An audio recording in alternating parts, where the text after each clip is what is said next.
सुद समा वारे सूबाई वज़ीर शर्जील इनाम मेमून चयो त सेनेट चूंड में मुज़फ़िर शाह यूसुफ रज़ा गिलानी जा 7 वोट रद्द कया त पीपल्स पार्टी इस्लामाबाद जी हाई कोर्ट में दरख्वास्त दाख़िल कराई हुई। अदालत दरख्वास्त के रद्द कंदे चयो हो त पार्लियामेंट जी कार्रवाई अदालती दायरे में नथी अचे।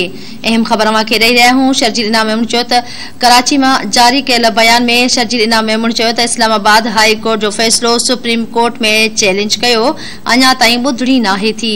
सूबाई वज़ीर चयो त उन वक्त अदालत कासिम सूरी या मुज़फ़िर शाह के रोलिंग के सिलसिले में तलब न कयो हो। हुन चयो त गुज़िरियल रात पीटीआई वारा सुप्रीम कोर्ट विया इदारनि ऐं क़ौम खे धमकियूं ॾिनियूं। हू ॾफेड़ वारी सियासत चाहिनि था। सूबाई वज़ीर शर्जील इनाम मेमून चयो त फवाद चौधरी हर सियासी फैसले में इदारनि के धिकण बंद करे। संदसि चवण हो त इमरान खान जी पॉलिसी मुल्क में ॾफेड़ पखेड़ण आहे।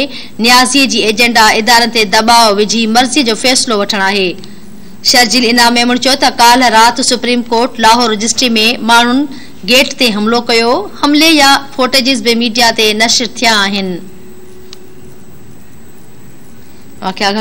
शर्जील इनाम मेमून चयो त फौरी इमरान खान खिलाफ कार्रवाई करे मुल्क में ब्लैकमेलिंग सियासत जो खात्मो आंदो वञे।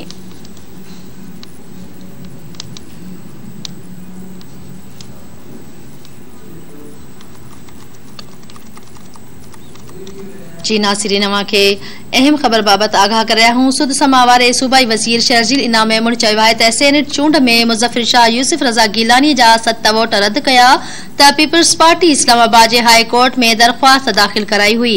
अदालत दरख्वास्त के रद्द कंदे चयो हो त पार्लियामेंट जी कार्रवाई अदालती दायरे में नथी अचे। कराची में जारी कयल बयान में शर्जील इनाम मेमून चयो त इस्लामाबाद हाई कोर्ट जो फैसलो सुप्रीम कोर्ट में चैलेंज कयो अञा ताईं ॿुधणी नाहे थी।